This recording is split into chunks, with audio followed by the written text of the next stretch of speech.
Welcome to Advertising Champions, your go-to destination for all things advertising. I'm your host, Tony Stanol, and today we're speaking with Chris Lee, Chief Revenue Officer in SaaS. Welcome, Chris.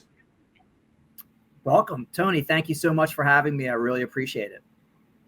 Now, tell us a little about your journey to where you are now. You've been involved with some pretty high-profile companies, I understand. Yes. So I've been in the SaaS industry for probably over 25 years.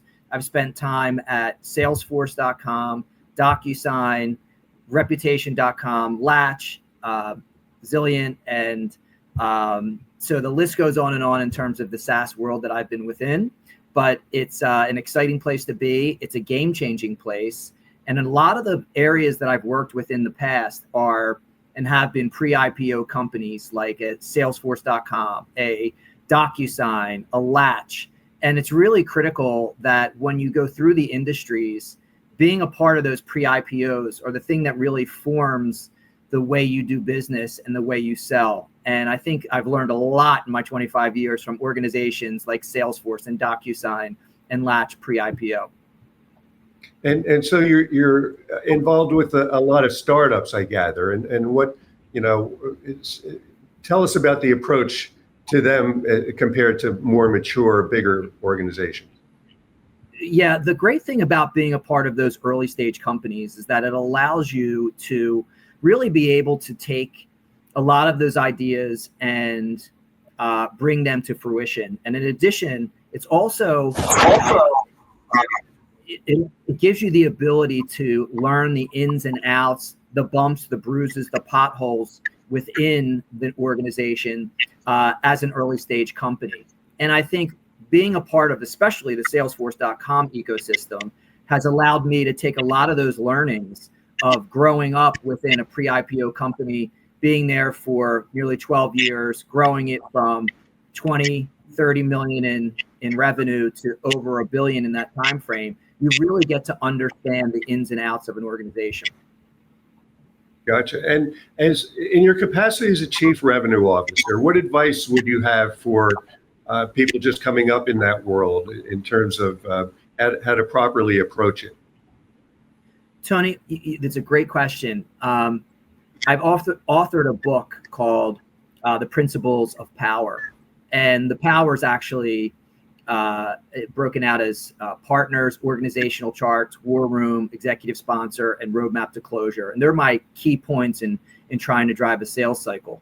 But within that book, what I talk about is the Rubik's Cube effect.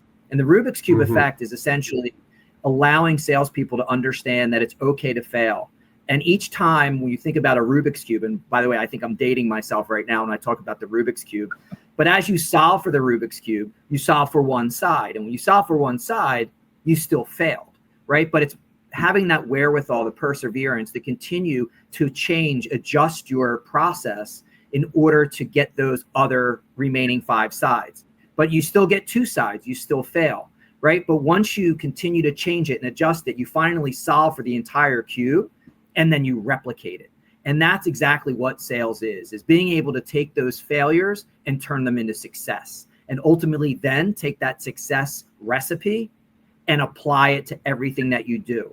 So it's basically a rinse and repeat moving forward in the sales process. But it's a way for folks and new sales folks coming into the industry is to understand that it's okay to fail. It just gets you closer to success. Embrace it and go for it. Fantastic, Chris. I'm afraid our time is just about up. I'd like to thank you for joining us.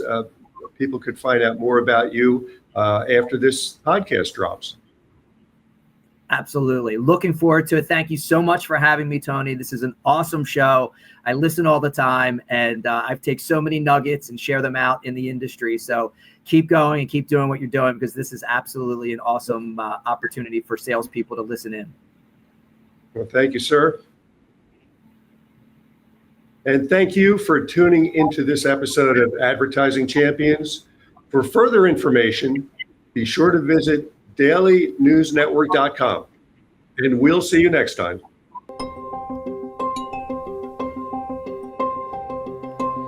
We've been around for 16 years, working with clients, with thousands of clients. We're working with agencies to be able to scale them and grow them and provide them services that would cost them way more than it would for them to do it themselves.